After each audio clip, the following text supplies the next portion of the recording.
all GigaFactory progress side by side for the second week of March. I'm Brian. Welcome to my Tesla weekend. Giga Shanghai. There's a lot more earthworks going on to the east of the site, and in the sliver yard between the Phase 2 buildings, there's not just more foundation work, but the first bits of steel have been erected. We still don't know what this area is going to be, but it looks like it will be ready for use by summer.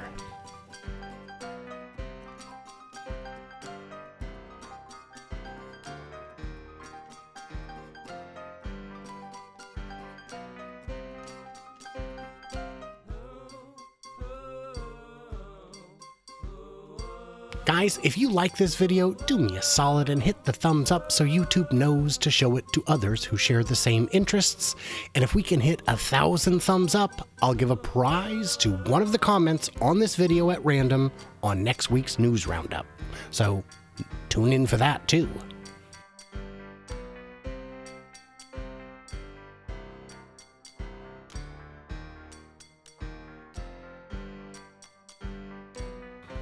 In the northeast, the steel building is getting its first walls, the roof trusses are nearly complete, and more areas now have roof covering. She's ugly today, but she'll be so pretty when she's all done up.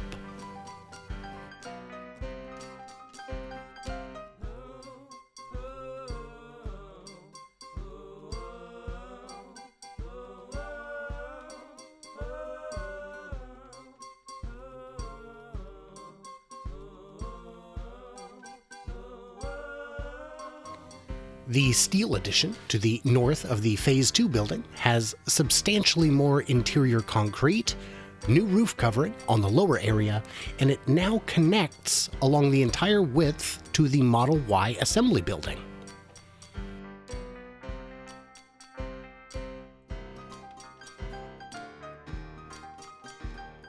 The stamping pit at the south end of the Model 3 assembly building is loaded up with so much rebar it defies understanding. This is likely to reach a point in the next 1 to 3 weeks where concrete pouring can begin, but you can already see the structure going up around it. Once complete, it will allow for additional capacity at the site since the stamped metal pieces, things like hoods and doors and fenders, can be a production bottleneck. Giga Berlin. In the north, we can see work underway to remove the ramp to the old Postal Road overpass. The overpass itself may also be removed in the future, but we don't know this yet. And this is the area where the new highway on-ramp is being constructed.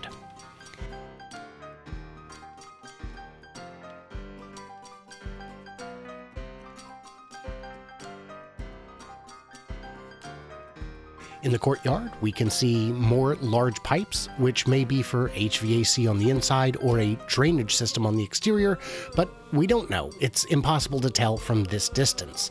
And as a reminder, the courtyard has massive footings underneath it where the stamping area can be expanded in the future.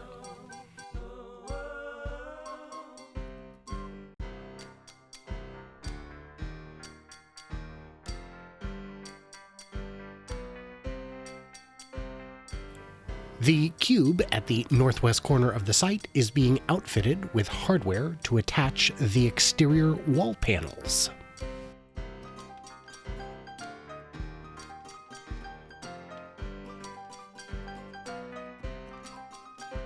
On the south face of the building, the front, it appears nearly all exterior panels are attached, with most of the loading docks now outfitted with their roll-up doors. Interior work is truly well underway, as is clear by the lack of workers outside, but the hundreds of worker vehicles in the parking lot.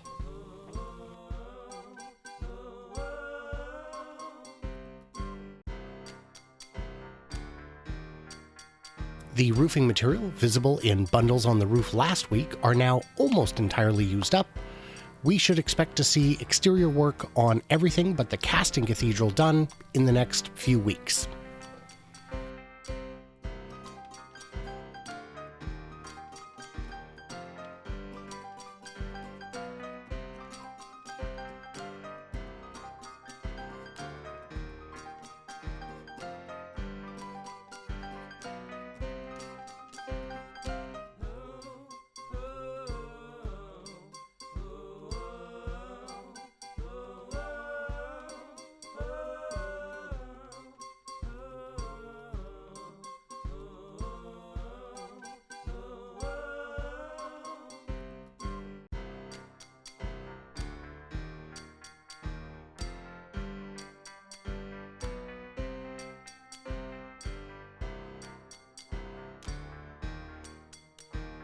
Giga Texas.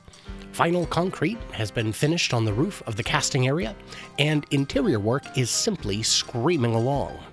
The bright red bridge crane has been installed here as well.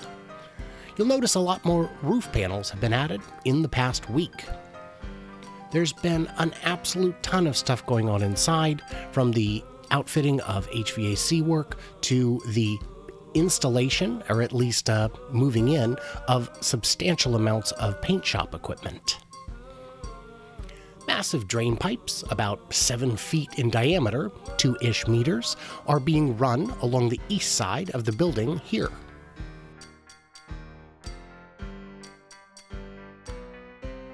The number of concrete wall panels in the stamping cathedral has increased, covering most of the east side. For those of you following the weekly math tracker, this will result in a fair bit more square footage getting started along its 17 weeks to interior completion equation. This week's video will also show how high above the level of the river the site is for those who have expressed concerns about the potential for flooding. Notice also that the final roof concrete has been completed on this structure.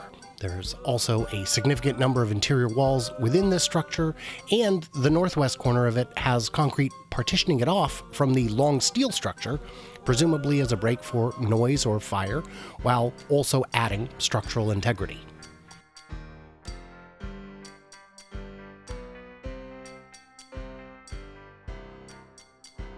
A massive thank you to my Patreons who get early access, bonus content, and help keep the channel running for as little as $1 a month. And I can't do it without you guys.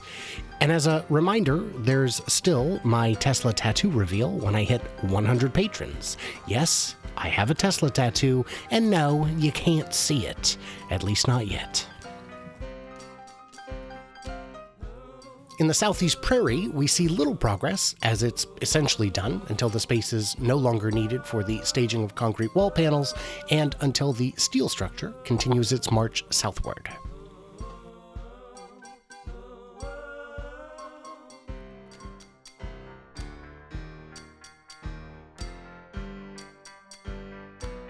Moving north to the western part of the building, there are a few areas framed up, a lot more roof panels installed, and the gap between the larger part and the southern part has filled in pretty much completely.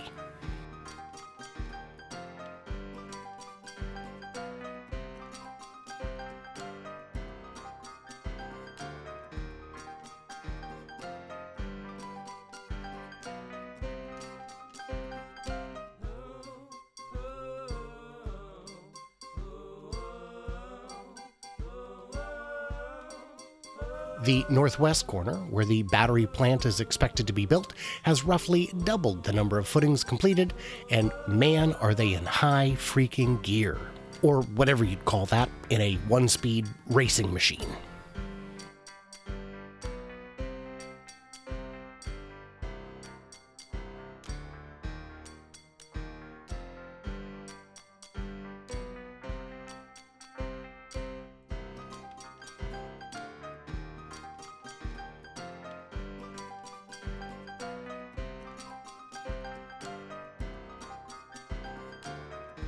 To the east of the power lines, the gravel has largely been spread, and it now looks to be a massive parking area for the workers. This video is from Sunday, when there are very few workers on the site, but on weekdays we've counted over 600 vehicles at this location, and clearly they are expecting this number to grow in the coming weeks. They also have a number of yellow school buses used to shuttle workers around the site. The switchyard by the old bag plant is similarly moving along quickly, with these shots courtesy of Joe Tetmeyer. This is where the high voltage power from the grid will be stepped down for use in the factory, which I can only imagine is going to be a very hungry beast.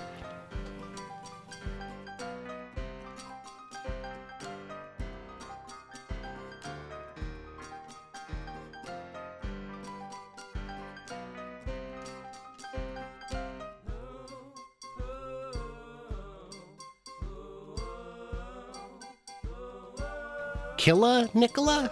I don't know, Giga seems like a stretch. why not take another look at Nikola's factory in Arizona? This footage comes courtesy of Bear's Workshop, link in the description. He's a great guy and you should check out his stuff, but if you leave a comment, for the love of Pete's Dragon, be nice to those folks. Since I seldom include footage from Nikola's site, I figured I'd show 4 consecutive weeks. There is newer footage, but this was the most current when I started working on this video, and I'm still battling my computer gremlins, so I just can't pull a fresh 4 for the comparison, but you can see the latest on his channel, and considering it's 4 separate consecutive weeks, the comparison is still reasonable. Now, this site is clearly not going to be huge. It's not going to be the 1,000,000 square feet that they had proposed, but perhaps it's enough to actually assemble a truck or 3. I don't know. We'll see. I'd be curious to hear what you think is going to go on in this building, if anything. I could explain the progress here, but you can see it for yourself. There's more framing done, there's some walls going up, the roof is going along nicely, and it's, getting close to where it needs to be, and at a reasonable pace, though I'm not sure if it's big enough for a semi-truck factory, but we'll see. And if you get a chance to check out Bear's Workshop, dig a little deeper than the factory footage, because he's got a lot of great content that he puts a ton of work into without getting many views, so I don't know, there's great stuff in there. And if you made it this far, you gotta give it a thumbs up to feed that greedy algorithm so we can hit 1,000 likes and do a giveaway next week. Like it, leave a comment, and the prize will go to a random comment in this video. So let's have some fun with this.